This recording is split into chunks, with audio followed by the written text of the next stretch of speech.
ਕਿਸੇ ਬੰਦੇ ਨੂੰ ਮਾੜਾ ਸਮਝ ਕੇ ਝਿੜਕ ਨਹੀਂ ਦੇਣੀ ਚਾਹੀਦੀ। ਉਹ ਝਿੜਕਦਾ ਨਾ ਕਿਸੇ ਮਸਕੀਨ ਤਾਈ, ਨਾਜ਼ੁਕ ਦਿਲਾਂ ਨੂੰ ਚੀਰ ਵੀ ਆ ਜਾਂਦੇ।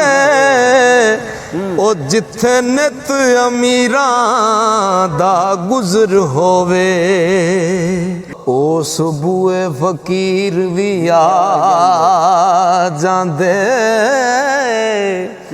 ਹਾਸੇ ਸਦਾ ਨਹੀਂ